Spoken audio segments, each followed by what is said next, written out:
This is Bumping Into, where we have interesting conversations with people from all walks of life.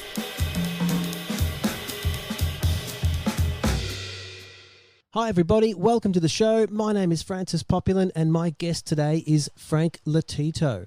Frank is an award-winning Australian director and producer. He's been involved in a whole swag of things. He's an actor, he's a comedian, he's a writer. He's created the Growing Up Smith independent film that was highly critically acclaimed. He's been involved in TV shows such as the Dr. Blake Mysteries. But the topic, I guess, that we're going to be talking about for this one is the newly released Wog Boys Forever film. Frank was the director of that film, and this is his insight into directing. Like all things, I try to go backwards before we go too far forward. So this goes right back into how it all started for Frank, leading up to various roles and changes in his career, right through to talking about how that film came together and some of the challenges that they actually faced bringing that film to the market.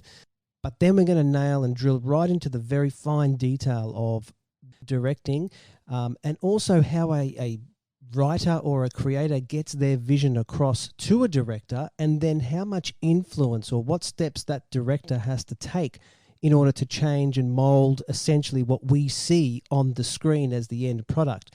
Now, the audio quality at the start is a bit scratchy and it didn't properly record the first part of the conversation. Now, this is where Frank talks about how he got into the entertainment business.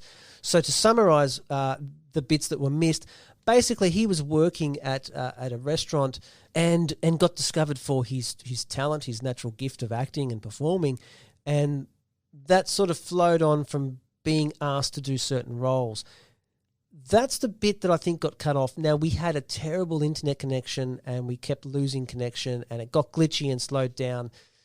As frustrating as it is, it's still a great conversation. So please stick with the poor audio in patches because the total episode is great. The story is great.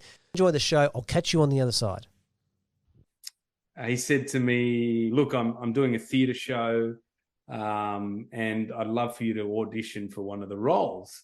And so he was doing a theatre show. It was called The Miser. It was by a French playwright, J.B. Molière.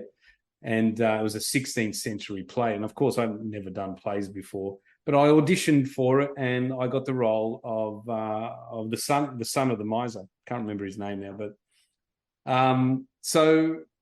Look, to my surprise, I kind of jumped into the deep end and we started rehearsing. We rehearsed for about 4 or 5 weeks. And then I remember it was opening night and I didn't know at the time, but I got stage fright. So the show had started. I was backstage. I got stage fright. I was running to the toilet. I was vomiting my guts out at one end, and I was about to go out on stage, and all of a sudden I heard someone call out my name, my real name, not my character's name, from stage and said, "Frank, fire, fire." And I looked out on stage and the curtains had caught fire. And so here I am in my 16th century gear, my outfit, my makeup, and I ran and got the closest fire extinguisher. I ran out onto the stage and I put out the fire with the extinguisher. And of course, everyone started clapping. And I thought, oh, wow, this is great. What a great feeling. And so we ended up starting the show again. And the next day, the local paper came out. Not only was I the hero of the night by saving the theatre, but I was the standout performance. Wow. And that was my first kind of like, hooray into the world of acting or theatre. And that the night after opening night, there was another fellow who came to see the show, read the article, came to see the show, and hired me as an actor to do a show called a comedy show, a stage show called The Wedding. And it was about an Italian guy who marries a Greek girl and the clash of cultures. And this particular show ran for, I think, about 6 years. And we did shows all around Australia. And that's how I became an actor. And so from there, I kind of did I got myself an agent. I did bit parts in TV shows and films, and the rest was history, really. And while I was acting, I started doing more TV shows and films. I was really interested in what was happening behind the scenes, as opposed to what I was doing in front of the camera. And so I would, I was naive. I didn't really know how the industry worked, but I would go around and, I saw other actors reading books. I would go around and talk to the crew and ask this person what he was doing or what she was doing. What department do you work in? You're the grip, you're the gaffer. You work in the art department. And I would kind of like, talk to him and ask him questions and lift a shot bag and try and help out. And it's like, no, you can't do that. You're an actor. So, and I basically, that's how I learned the trade. And I eventually became a producer and then moved into directing. So that was for me the progression. And in between that, I still was performing and doing stage shows, and I also had a stint in stand-up comedy as well, and that kind of helped me really, because my stand-up was really about my upbringing and personal stories, and that helped me become a bit of a storyteller and kind of start writing as well. So that's how I became a film producer and director in a nutshell. The transition from, because you've done work with American actors, yes, is there a big difference? Do you notice a massive difference in I suppose so many aspects? Is it the personalities or the way that it comes together once you've left Australian acting or directing and you're turning up over on the Hollywood doorstep? Look, it is a little different. I think that, but on an indie level, because the films that I've done in the US, we're still at an indie level. So we're talking, films that are under $5 million budget. But I was working with some decent, name actors. But the good thing was I was able to kind of start as a producer. So I produced a film called The Lookalike, which was directed by Richard Gray, who's also an Australian guy living and working in the US at the moment. And we were working with actors like Justin Long and Jerry O'Connell and John Corbett, Louise Guzman, Gina Gershon, and they were really big name actors working on a small indie film.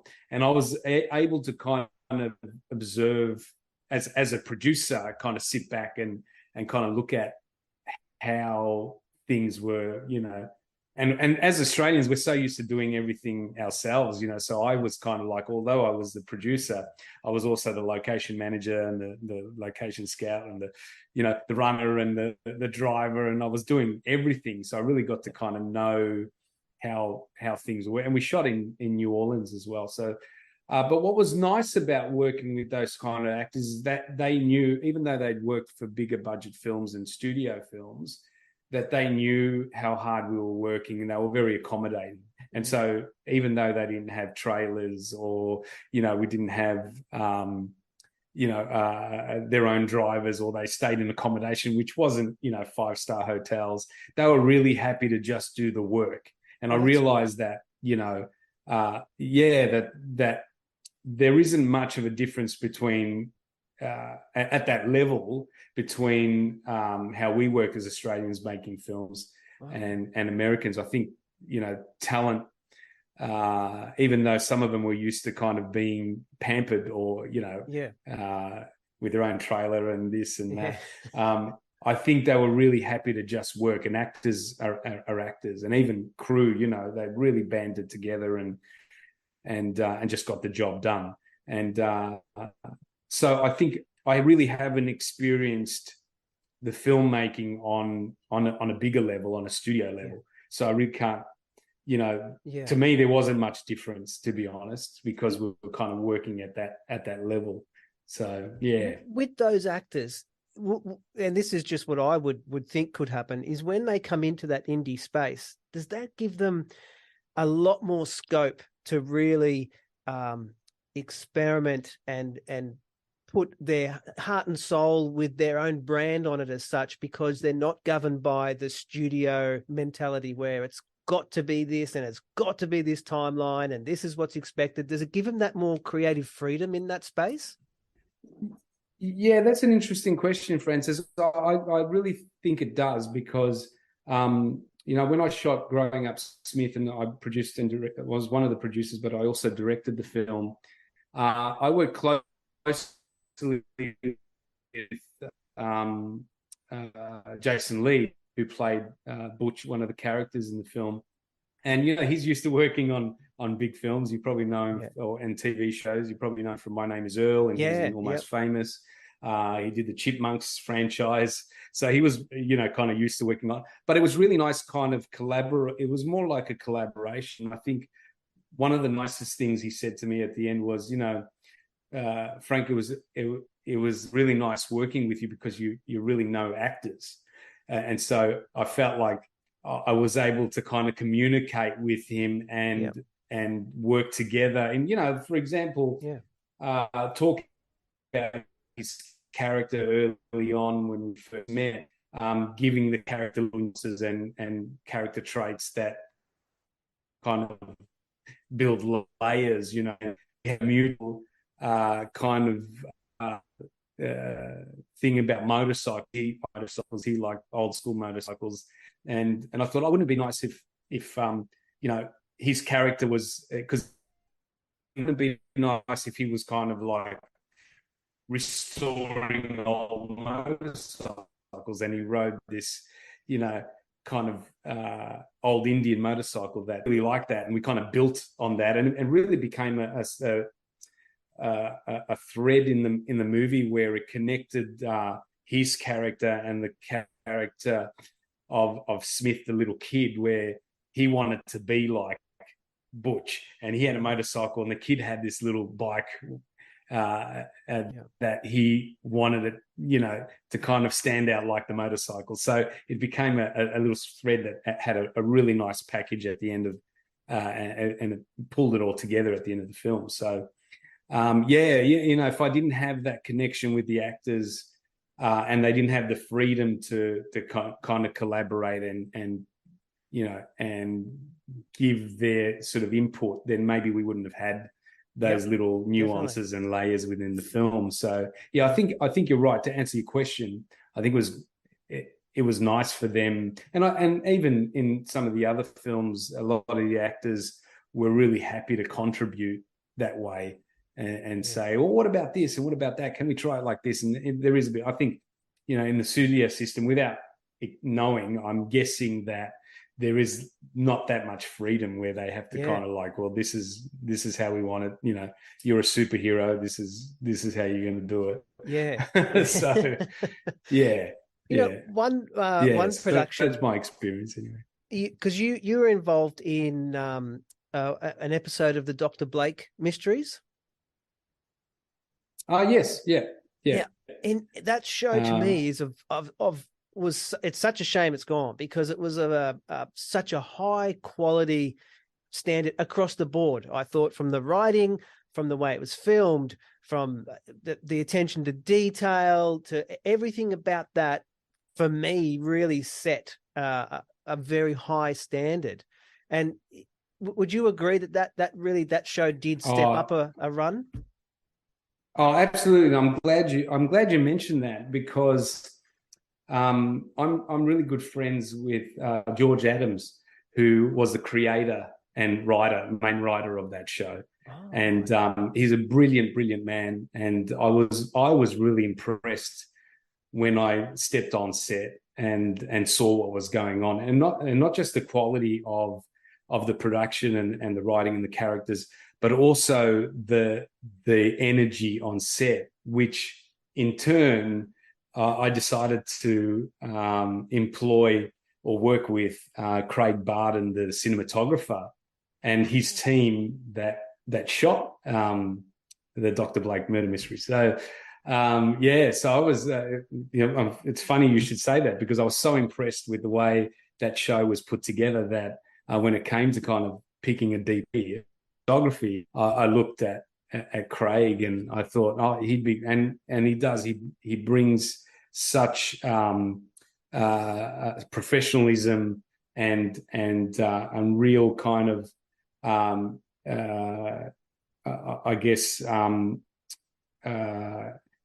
word I'm trying to look for is very particular and has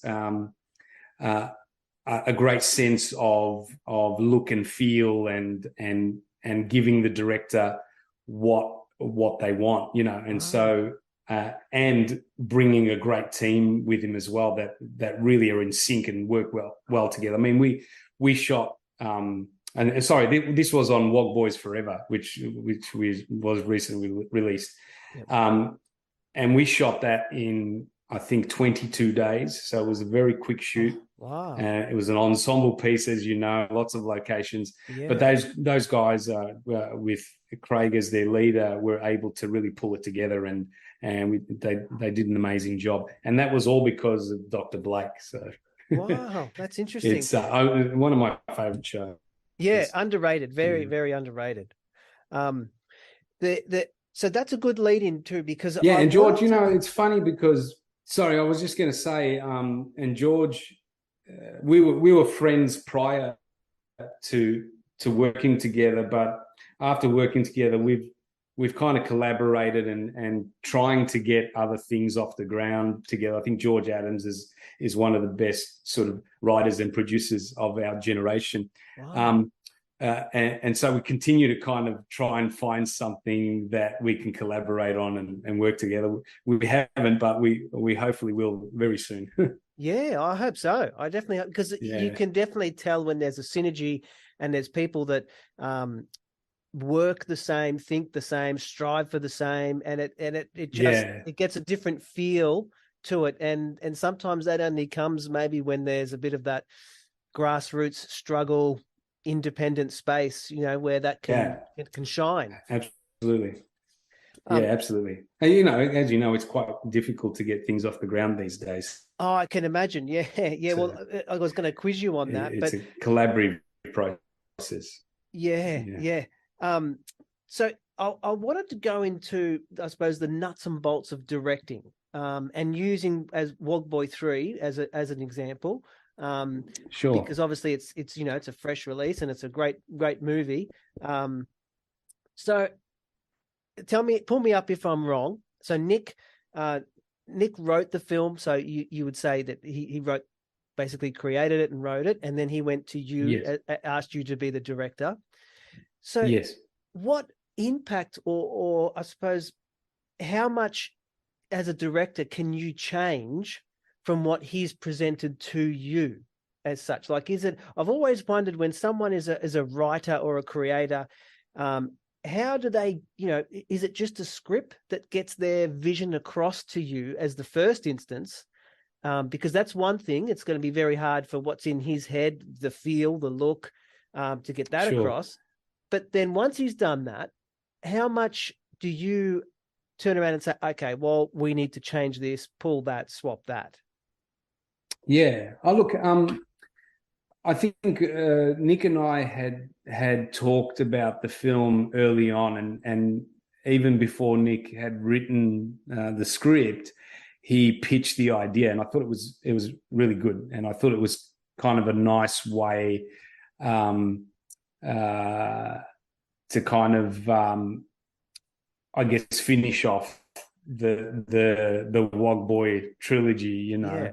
And so I think when I read the script the first time, I could see exactly where Nick was heading with it, and but he was very open to me kind of coming in and giving obviously my constructive criticism, but at the same time sharing my ideas and trying to kind of create those little those little layers and nuances within the film. And what I wanted to bring to the table and what I felt like I did and what Nick let me do was bring a little bit more heart to the story and a little bit more heart to the characters.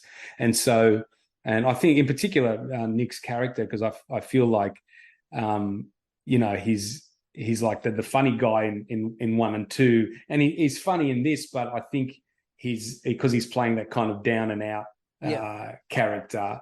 Yeah, there was a little more scope for him to do something that was more sort of heartfelt and dramatic, which I think he brought to the table, you know.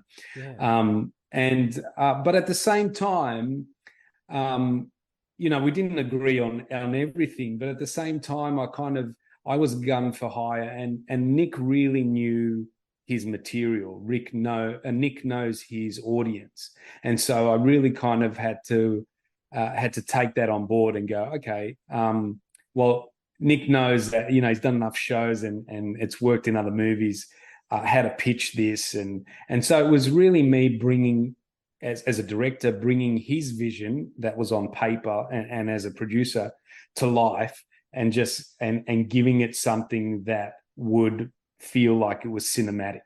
Yeah. And so you know, although it was Nick's story, because he was a writer and he was a producer and he was the main actor in it, I think I was able to contribute enough as a director to give it a little something different from the other two movies.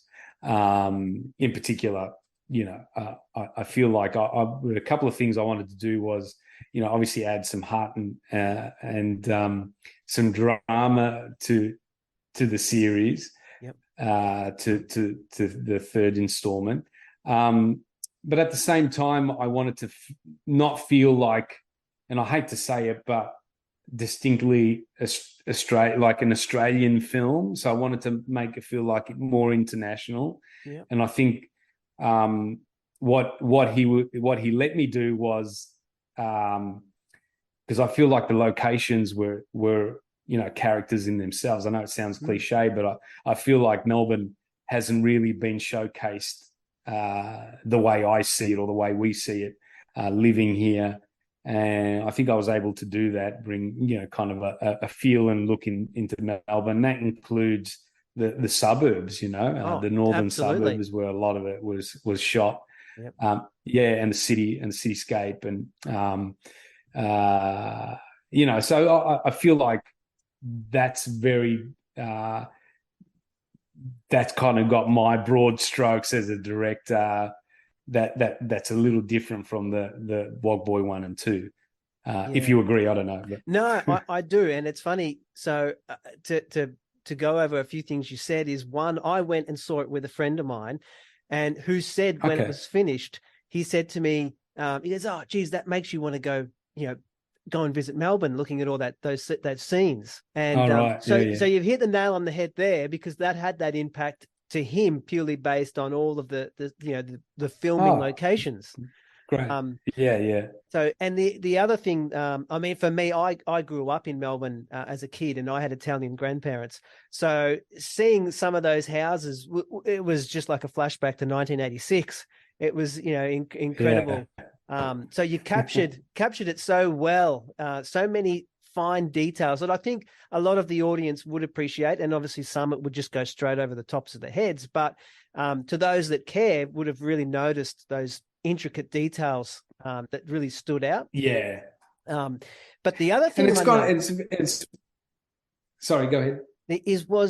That movie played on different things within itself. So, you know, you've always got the I know it sounds hard when you say race, because you automatically think of tension, but it's not tension as such. It's the, you know, the Australian versus the Wog type cultures. But it also had the element of the generational gap, where you now had this Insta generation versus pre-Instagram generation, and then it also had the class generation as well. There was the wealth versus the battler. You know, or not verse, but they were in there, and there was elements that were mixing together. There was a lot of other things happening that you know, I think was done quite well. Yeah, I agree with you, and I also think that it's in saying that, it's also one of the more accurate, even though it's a comedy, I feel like it's one of the more accurate representations of what Australia really is, and being a multicultural country. And a lot of what you saw in this film, in Wog Boys Forever, we don't see in Australian television or film. No. And I'm not saying, you know, I mean, we had a really good cross section, and it was very diverse, put it that way. And I feel like we don't see that enough in films. And I'm not talking about tokenism or, you know, it's more about like, when I look at that, it's not only nostalgic, but it's the way I was brought up. It's the way I grew up in Melbourne. You know, we went to school and there were people of diverse backgrounds, Greeks, Italians, Asian, you know, Lebanese.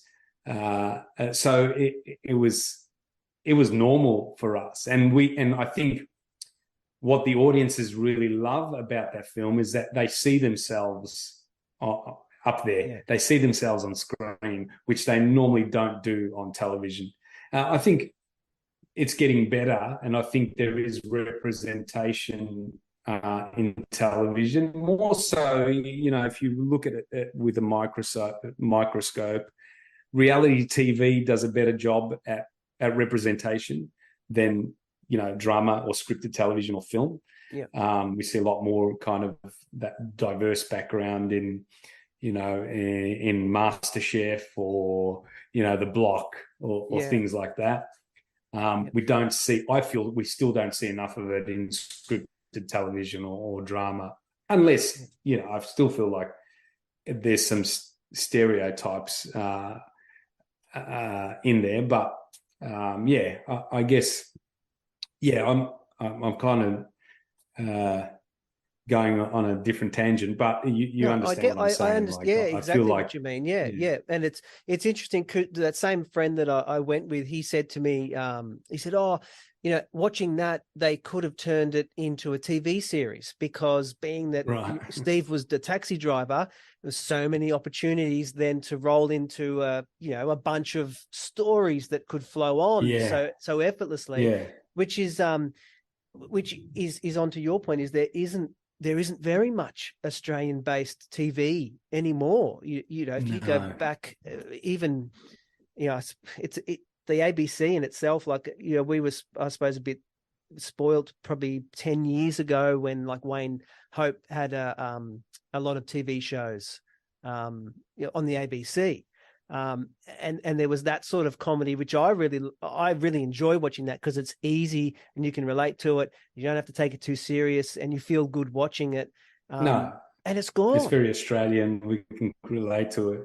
Yeah. No, it's gone.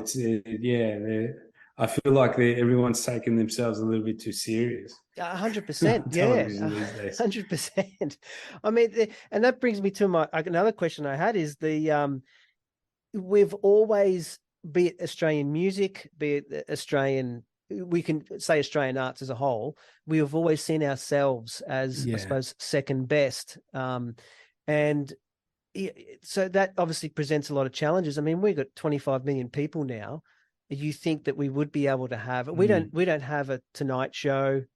We don't even have Hey It's Saturday anymore. So when someone famous turns up in the country, there isn't that weekly show to see what they're acting in or singing about.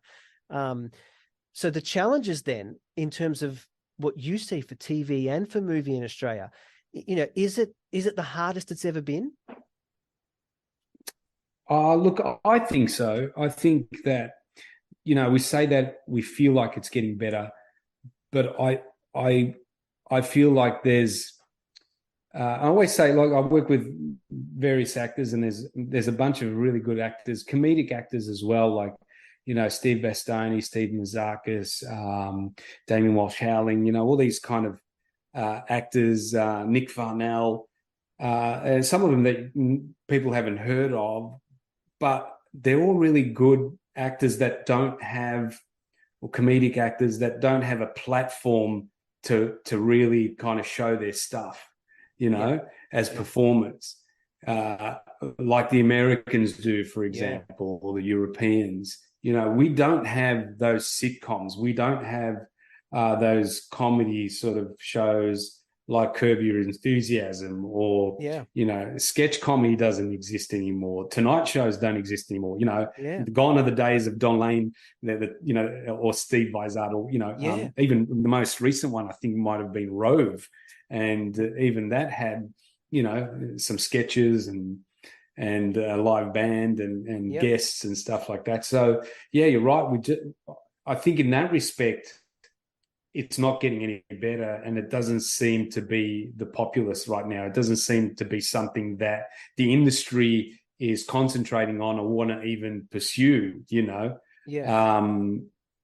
And I feel like there's always this kind of competition with the I hate to say it, but with the Americans, with the American content. It's like, oh, well, they're doing, a show like Succession, so maybe we have to do something very similar, or there was what I mean, like it's kind of like we have a unique voice, we've got lots of stories to tell, why aren't we doing those, why aren't we doing our own thing? And I feel like there are and I hate to say it, but the industry, I feel like, are ticking a lot of boxes that they need to tick, but they're not necessarily concentrating on some of the unique stories that probably should be told in Australia, if you know what I mean, without 100%. Pointing fingers.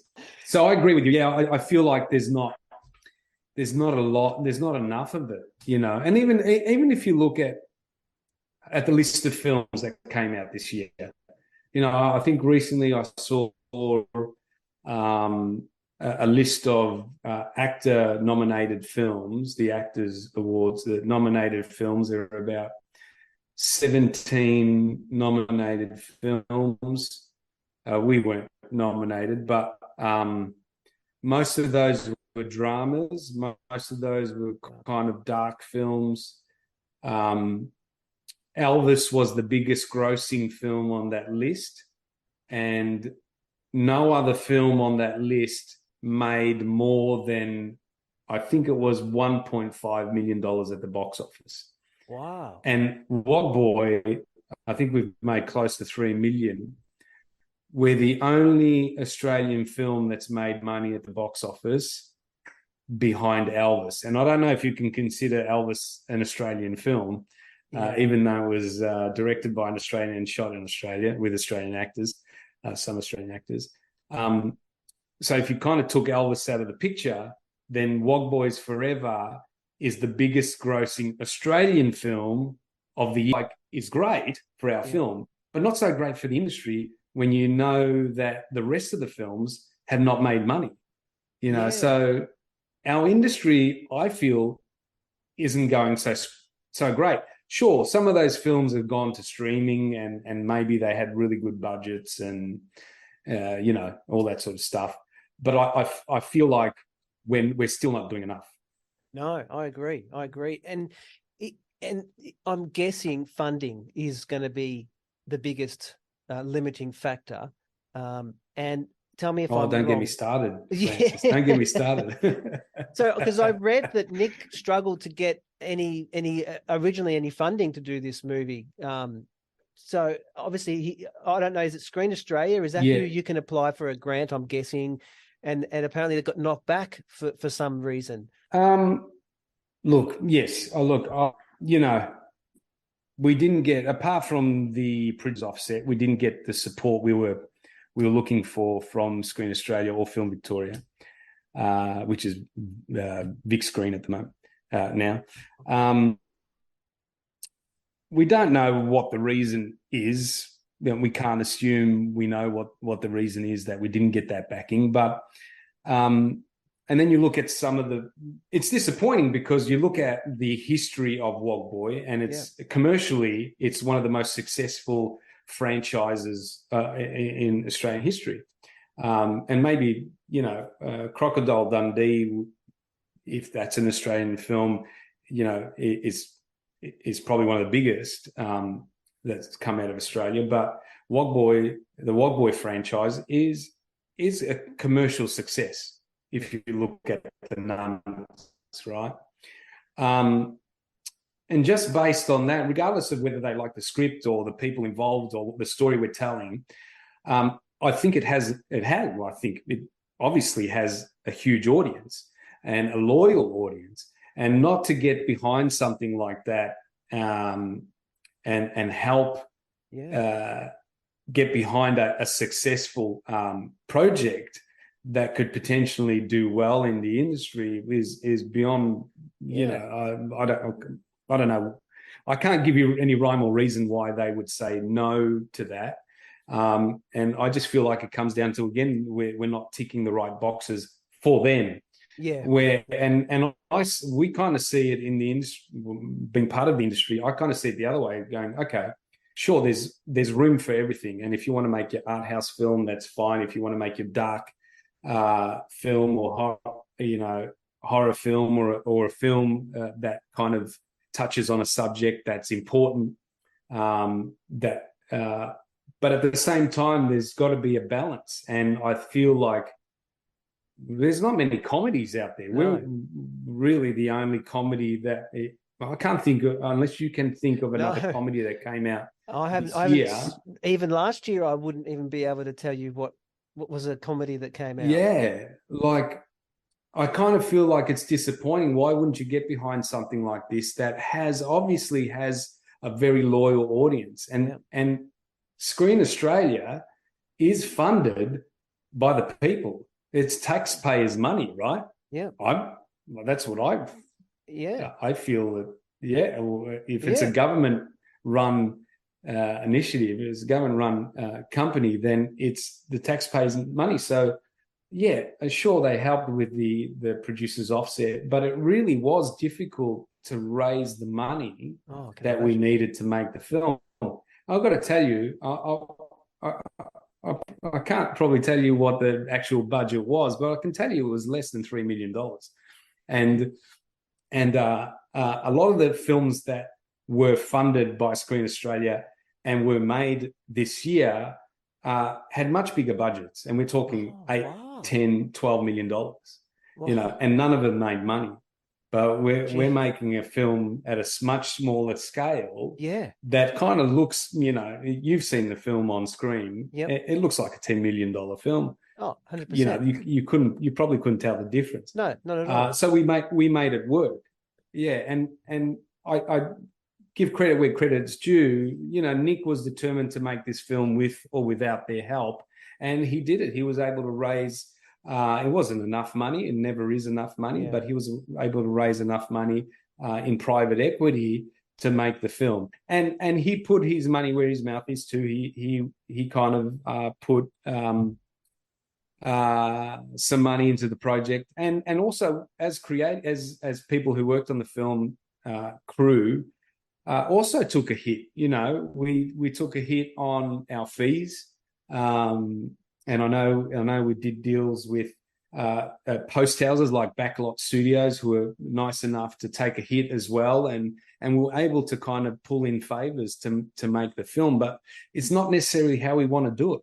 And if we don't get the help and the backing from these government, because our industry, the backbone of our industry in Australia is Screen Australia, and it is the Film Victorias or Screen New South Wales or Screen West that. If we're talking about the rest of Australia, is the way films get made. It's very, very hard to raise private equity because it's not it is a very risky business. If you invest money into a film, it's very, very difficult to get a return on that. And it's easier on a smaller budget, obviously. And I think Wog Boy is going to do well. And it's coming out on Paramount Plus on the 21st of November. So we're grateful that Paramount saw the capability of that film to reach a broader audience. And so we have another platform where people that couldn't get to the theater or don't necessarily go and watch films at a cinema anymore because they like watching a film in the comfort of their own home, then now they can watch it on Paramount Plus. So in a way, it's kind of like there are other ways to make a film, but ultimately, I think, Screen Australia should really kind of look at diversifying a little bit, and maybe there should be a bit more of a balance. I don't know. Yeah, that's just me. Yeah, no, I agree. Is there any other world markets for, like the British used to, obviously when we had Neighbours, they used to like watching Neighbours. Is there anywhere around the world that you're aware of that countries like watching Australian content? I think the Americans are coming around. It's funny because, we're still a foreign country to America, even though we speak English and our films are English. I think the accent kind of throws them a little bit. It's hard for them to understand. But I think movies like, Chopper and Animal Kingdom and, things like that have kind of paved the way and opened up the minds of US audiences. So I think there is, and a perfect example is a film that a good friend of mine is in, Stephen Mazarkis, is in a film called The Stranger, which is stars Joel Edgerton. And I think it's number 3, something like number 3 film in the top 10 around the world, and it's been screened over 28 million. I think 28 million hours or something like that. So it's huge thing for an Aussie film like The Stranger to be out there and watched by so many millions of people. I think it's great, and I think it just goes to show that Aussie films can kind of be appreciated by other people around the world. And that includes Europeans as well. So, yeah. Do you think one thing I've always hoped that someone would do, and if anyone probably would, it would most likely be the ABC, although the ABC is not the same ABC that it was 10 years ago. No.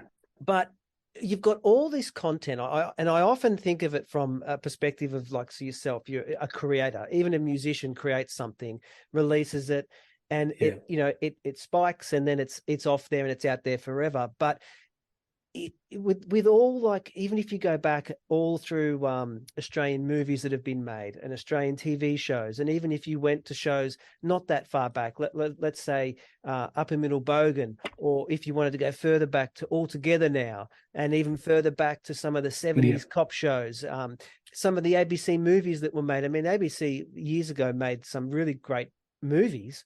The Dr. Blake mysteries. I mean, that in itself, there's no platform. I would think there'd be a market for someone like the ABC to have a station that just plays that stuff. So you can go on a Monday, every night of the week, and there's old TV series, Mother and Son, all those sort of shows. If you want to watch it, it's there. You don't have to dig too hard for it.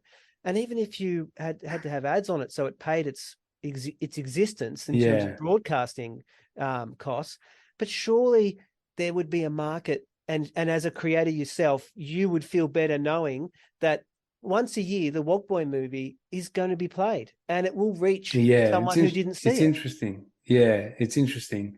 Look, I don't have the answers to that, and I don't know why they wouldn't. But more and more, we see less and less of some of our past work, and which has been great over the years. But it's really strange. I don't know why that is, and I think there was a streaming, and I don't know if it still exists, but there was a streaming company called Ozflix, which they were kind of trying to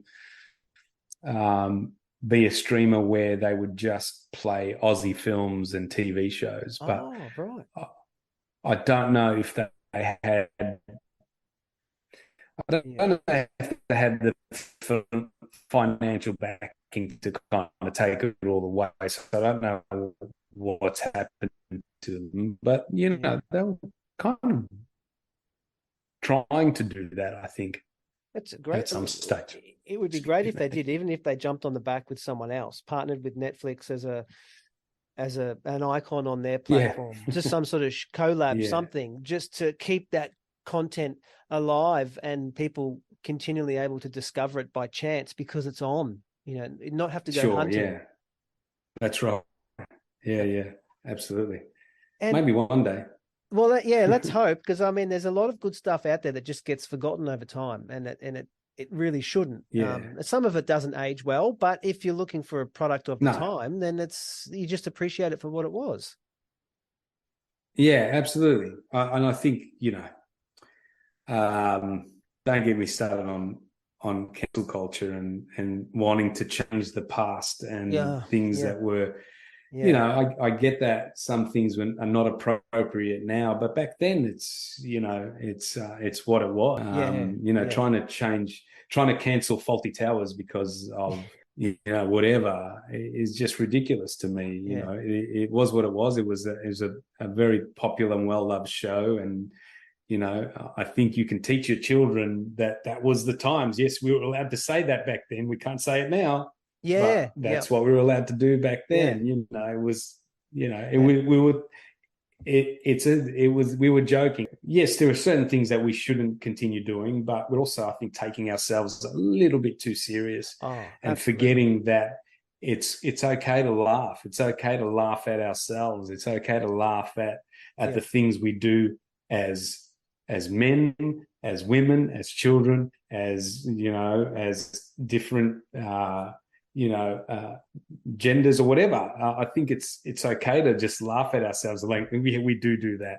Or that's me, and we tend to forget that we can't take everything seriously, and we can't be offended by everything. And we have a choice. We can either watch it or we don't. We can either be offended by it and turn it off, or we don't have to everyone has different likes. Everyone has different kind of ways of ingesting content and the kind of content, and we should have a choice on what we want to watch. Yeah, for sure. Yeah, just stop looking. I'll probably get cancelled. I'll probably get cancelled for saying this, Francis. No.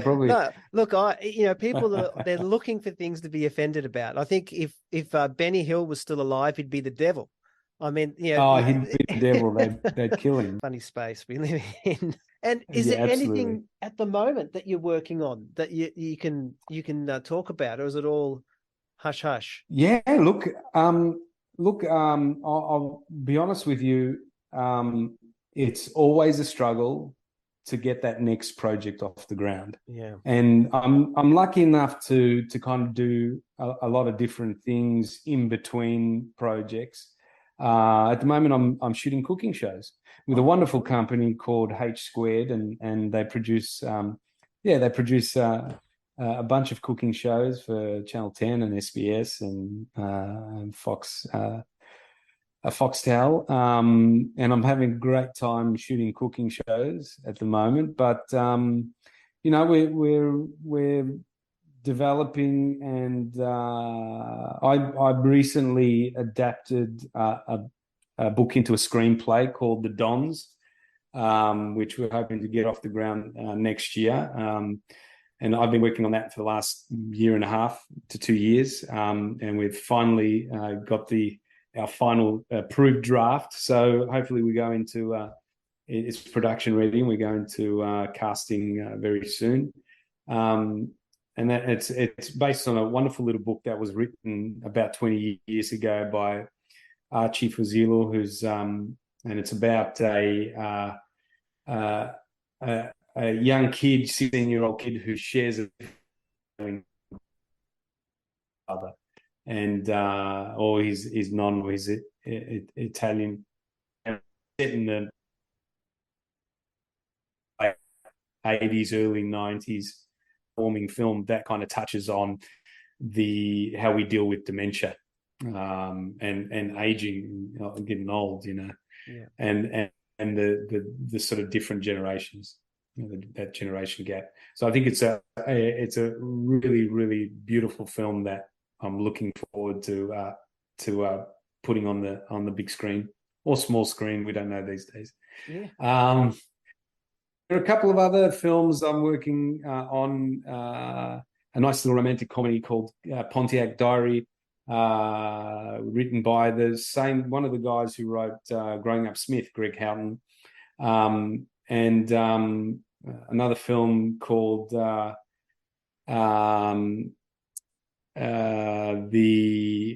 Epiphany of Faye. So there's a lot of other projects that I'm kind of developing, and I've learned my lesson the hard way, that you can't just bank on one film and kind of work on that one particular film. My business partner, a longtime business partner, Joe Accurso, we've been business partners for about 18 years, and we did a film called Big Mama's Boy, which is actually the poster. Yep. Yep, see the poster? Oliver Lance and Joe was anything I've done up until now. But it took 6 years to make it. Oh, wow. And then after that was made, it took another 6 years to make the next film, and so on. And so we kind of like realized, we can't just bank on one film, because they take so long to get off the ground. So we've kind of, in the last couple of years, been sort of working much harder, but at the same time developing a lot of different projects, and also working on some TV projects as well. Thank you so much for coming on. I appreciate all your time. It's been fascinating talking to you, and that insight into your world has been really, really interesting. It's I'm glad I got to ask these sort of questions. Oh, thank you, Francis. Making movies for me is my work, my passion, my hobby. Wow, that's my unreal. love. Yeah. So you wake up on a Monday and you're happy to do it. Yeah, and you can't just turn your back on it and go, well, it's too hard, I'm not going to do it anymore, Yeah. And it's hard to, people, especially younger people, kind of always hit me up and say, I want to be an actor, or I want to be a filmmaker. What advice can you give me? And it's really hard to kind of go, well, stick at it, kid. You'll be great. You kind of like, you have to give them the reality of it. And I kind of in a way wished I listened to my dad. My dad said to me early on, when I told him I wanted to do this, he said, go and find a real job, and then and have that as something to fall back on. Yeah. And then when you get to but I was so stubborn that I was like, no, I'm going to do this. And my dream was to go to Hollywood and make a Hollywood film, which I kind of fulfilled. Yeah. In a roundabout way. I did go to the US and make a Hollywood indie film. But ultimately what I say to these kids is just follow your dreams, work, find out what you love doing, and do it well, work hard, and follow those dreams, and hopefully one day they'll come true. If you love it enough, and you want to do it, then you'll find a way. My path was very different to a lot of people that I've worked with. I went to university, but I didn't do filmmaking. I learned my trade by accident. And some people go to school and learn the trade, or some people, sort of grow up in the industry. So there's lots of different ways that you can get to where you want to get as a filmmaker, or as an actor, or producer, director. I saw Dave Faulkner of the Hoodoo Gurus, the lead singer of the Hoodoo Gurus. Yeah, he gets asked that question about, people say to him, what advice have you got for, people coming up through the industry? And he said, well, the first thing is that if you're doing it for fame or money, stop doing it. That's right. But if you love it and you're prepared to do anything else so you can keep doing it, then you're on the right path. Yeah, absolutely. And I agree 100%, because if you're doing it for fame and money, then you're chasing the wrong dream, and you'll be disappointed when you get there. But if you're doing it for the love of it, it doesn't matter if you're doing, small films, big films, cooking shows, whatever, you'll do it, and you'll love doing it, and you want to go to work. I think that's the most important thing. I love getting up in the morning and going to work, because for me, it's not work. I have fun doing it. I love working in a collaborative environment where people are like-minded and they all want to do the same thing. So, and telling stories, there's a lot of heartbreak, but there's also a lot of joy. I just, would love that one day us as Australians would put more stock in our own work, and that might be a bit of the petrol on a fire that could turn it into a booming industry, and people want to hear our stories, want to see our actors, and it just gives it that platform where it can really grow. Yeah, absolutely. And I think that we forget, it's a business. I think greed is the root of all evil, if I can be so cliche, but the industry puts a lot of emphasis on box office, and the only box office is Marvel films or superhero films or these tentpole films or action films, and they forget that filmmaking or the art of storytelling is art. I feel like it's something that it's enjoyed by, during lockdowns, it was something that we turned to, but yet Australia don't see, I feel like they don't see how important this industry is to the whole community, to our country. And it doesn't have to transcend to other, internationally, but I think if they put less emphasis on, it somehow has to make money or it has to do well at the box office for that filmmaker to do the next film or to entertain, it's just do good quality, make good quality content, and it will find an audience, regardless of its genre. I think the Europeans do, or the French, so I don't know if it's run by the government, but the nice thing they do is like a couple of dollars from each ticket they sell at the box office goes back into the industry, and that helps kind of like feed the up and coming filmmakers and really good idea. Directors and producers. I think if we had something like that here, or something that, and I was talking to someone that was at VCA recently, and it was unfortunately to see that they got budget. Unfortunate to hear they got budget cuts and stuff like that. And it shouldn't be happening. It should be the other way around, where they're injecting more money into the future of our industry, the future of our storytellers and filmmakers and creatives and writers and cinematographers. They should be pumping more money into that. And whether they get it from the government or whether they come up with a scheme where the couple of bucks from each ticket sold at the box office goes back into something like that, then find a way to do it. We can do it. For something to continue, like any business, it needs to make a profit. To do that, but there has to be a better balance, I think. There's got to be room for smaller films, because, like Big Mama's Boy is a perfect example, because when that came out, we had a small release. I think it was 20 cinemas. When that came out, our opening weekend was really good for an Aussie film. We had a high screen average of about 4,000 a screen, which is great for an Aussie film. There were cinemas that were selling out, and word of mouth started to spread. But the cinemas just cut they cut us out in the second week, and we were left with like 3 screens in our second weekend, because they had to make room for the big films like Captain America. I think back then was Captain America, Planet of the Apes, Spider-Man, and we didn't have a chance. We didn't have a chance to kind of.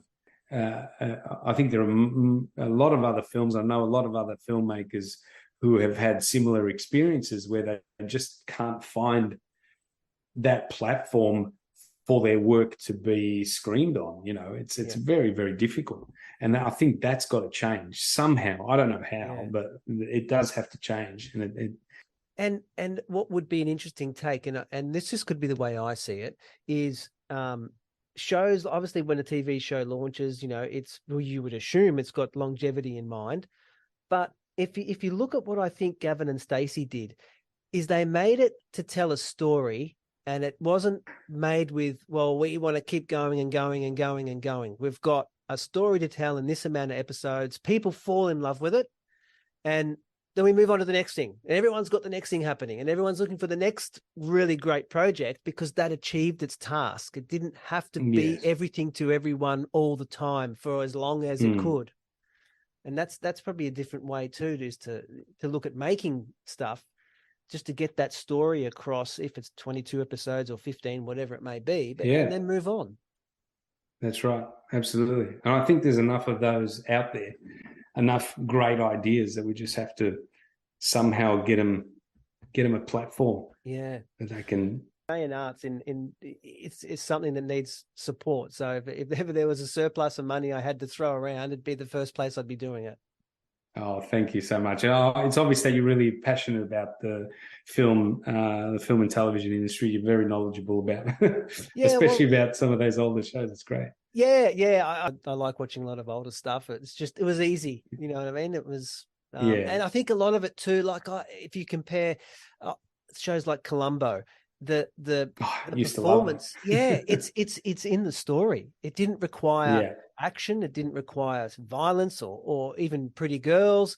It just was the story, and it was such a and also I think the characters. I think that we could a lot of those shows that worked really well were we had a connection with those characters. We had a connection with Columbo. Happy Days was one of my favorite shows because I had this connection. I wanted to be like the Fonz, and so you watched every week, and shows like that,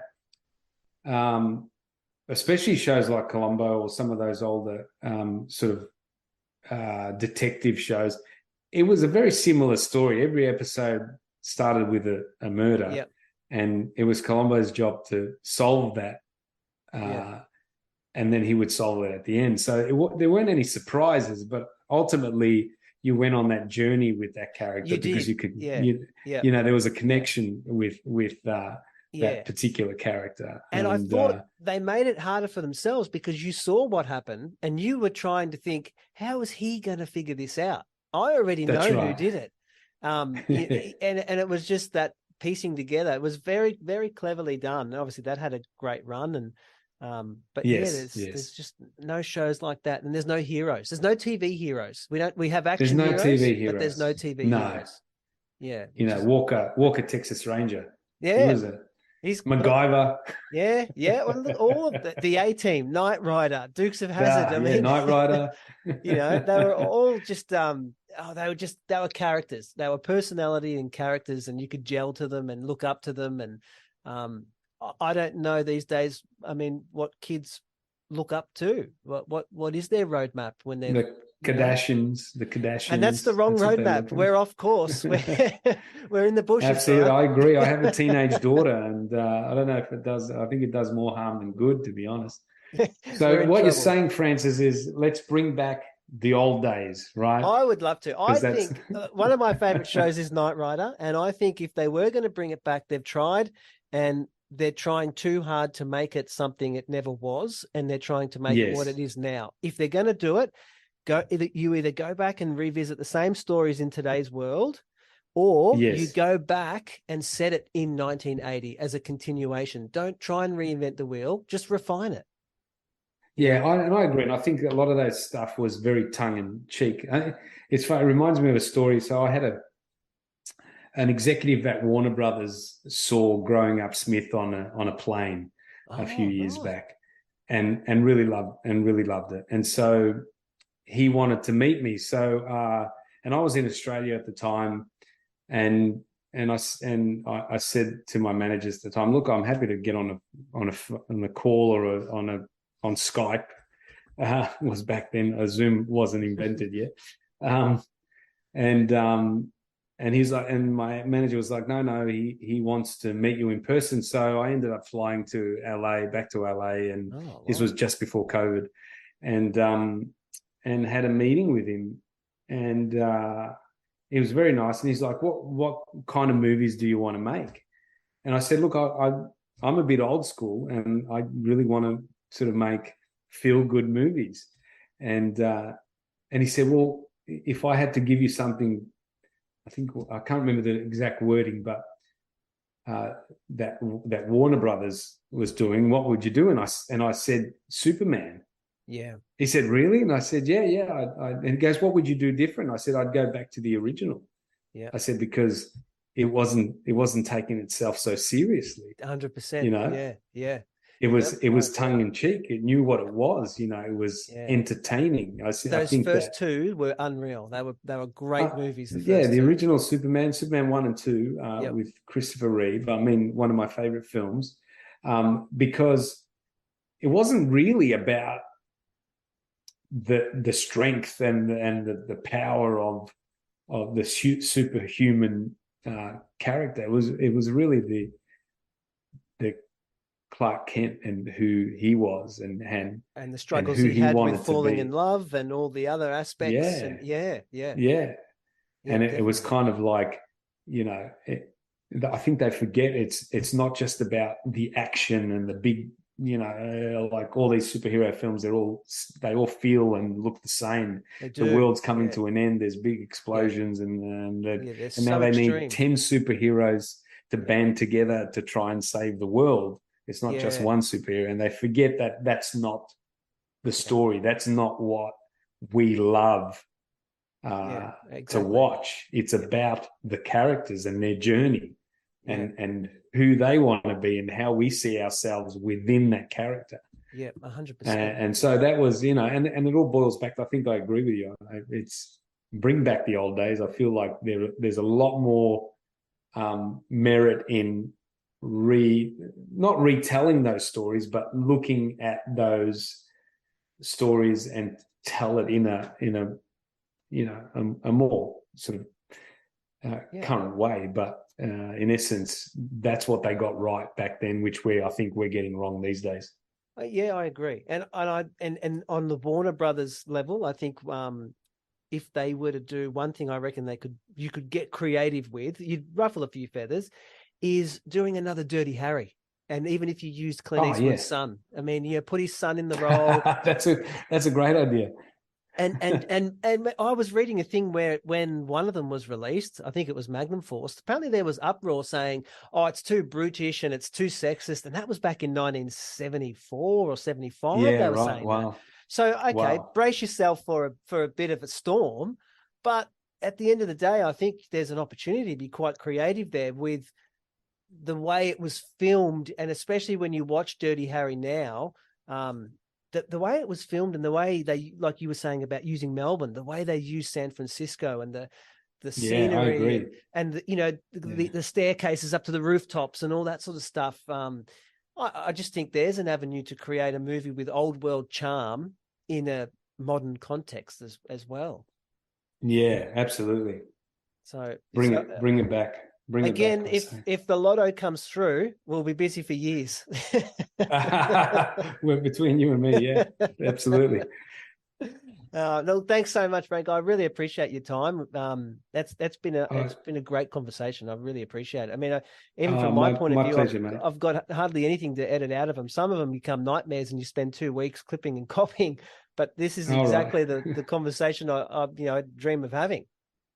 Oh, I appreciate that, mate. Thank you so much, and you're a great host, and I love your sensibilities and your taste in movies and TV shows.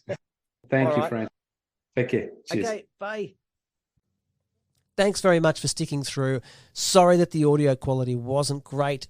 I have a favour to ask. If you did enjoy the show, or you know anyone that you think would enjoy the show, please do share it with them. If you could also leave a 5-star review. It's a funny system, but it's only 5-star reviews that seem to count. And the more you get, the further up the ranks you go into the podcast being shown to other people as a suggestion. So if you can do that, that would be great. But look, more importantly, if you can share it, that's really all I care about. If you think that someone would like it and they get something from it, just please share it. If you want to find out more about the show or about the episode, head over to bumpinginto.com. There you'll find information about other episodes. You'll find more information about Frank and this episode. You'll even find a t-shirt. So if there's anything else you want, head over to bumpinginto.com.au and I will catch you on the next one. Thanks for listening.